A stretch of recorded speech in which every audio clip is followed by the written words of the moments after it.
Giro de notícias. Homem é preso por racismo no Rio de Janeiro. Menino comove a internet depois de vídeo pedindo auxílio para comer. E revoada de andorinhas invade ensaio fotográfico de noivos em Roraima. Acompanhe agora os destaques desta sexta-feira. Um homem foi preso por racismo contra uma mulher negra que era candidata a uma vaga de emprego em um bazar no Meier, na zona norte do Rio de Janeiro. Ao se candidatar para a vaga que estava na porta do estabelecimento, Beatriz Souza teve que ler do dono, que não falava português, e escreveu no tradutor do telefone que ela tinha uma pele abaixo do padrão e que, por isso, ela não foi recrutada para o trabalho. A dor da fome. Um menino de 12 anos de Praia Grande, no litoral de São Paulo, comoveu a web ao pedir ajuda por meio de uma página nas redes sociais. Há 3 dias, a família dele estava sem gás de cozinha e a comida estava acabando aos poucos. O menino chamado Bruno enviou um vídeo que mostra as chamas do fogão da casa dele, logo após a mãe utilizar álcool para acender o fogo e cozinhar para ele e outros 4 irmãos. Em Balneário Camboriú, apareceu um degrau na faixa de areia da praia central alargada há cerca de 10 meses. Esse fenômeno é chamado de escarpa. O desnível é resultado da ação das ondas mais fortes e ocorre naturalmente. Além disso, uma estrutura de concreto surgiu enterrada na areia. Ela pertenceu a um antigo restaurante flutuante. E cai o número de turistas em Noronha, com a proibição dos pousos de aviões feitas pela ANAC por conta da congestão da pista. As áreas de turismo e serviços de Fernando de Noronha têm registrado uma diminuição do número de clientes e, com isso, prejuízos. E a bênção vinda dos céus. Uma revoada de andorinhas resolveu dar as caras no ensaio fotográfico de noivado de Daniela Souza e Danilo Silva. O resultado deste momento inesperado encanta pela beleza das aves e espontaneidade do casal. Essas andorinhas são migratórias e estão de passagem pela capital roraimense.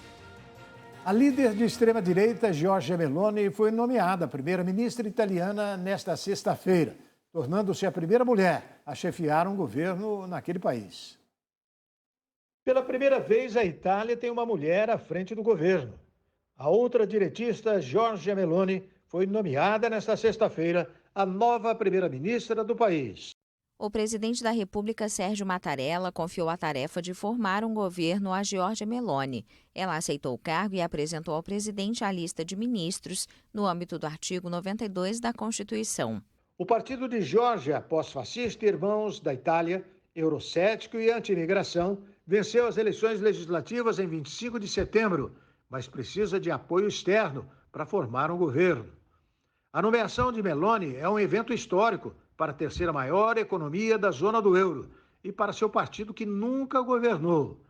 A mulher de 45 anos já começou a nomear os ministros que vão ser empossados no sábado, diante do presidente Sérgio Mattarella.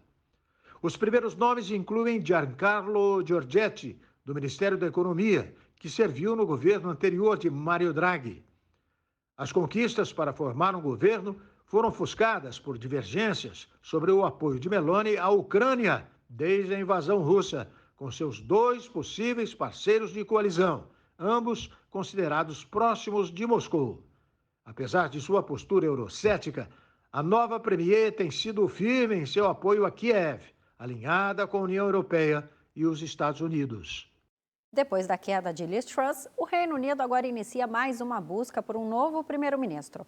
Boatos de que o ex-premier Boris Johnson pode voltar a Downing Street se tornam cada vez mais fortes.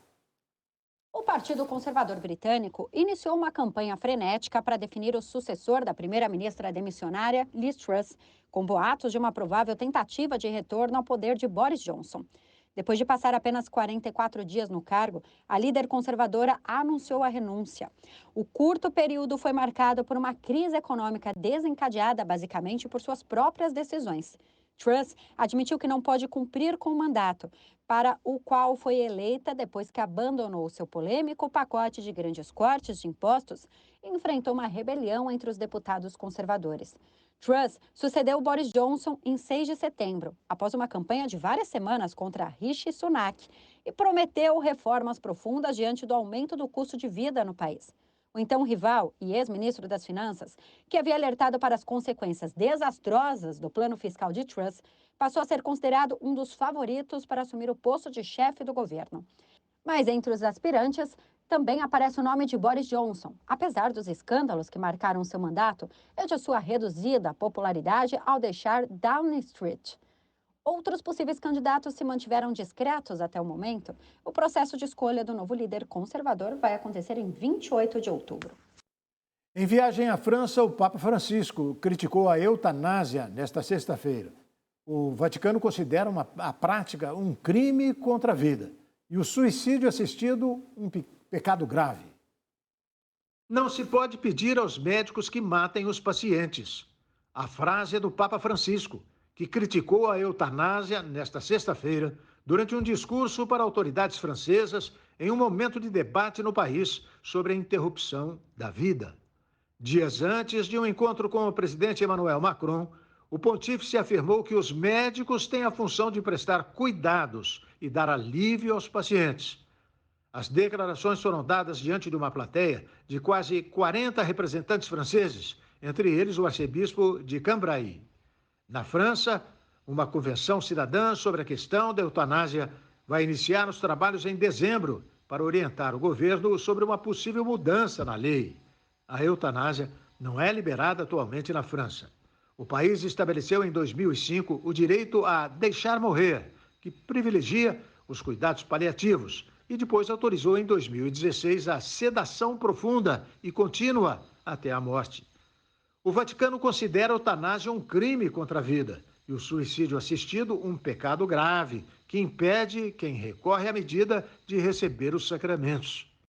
Em instantes, pugilista Esquiva Falcão é confirmado na disputa do título mundial da categoria peso médio. E na terra do saquê, o uísque japonês se destaca e é considerado um dos melhores do mundo.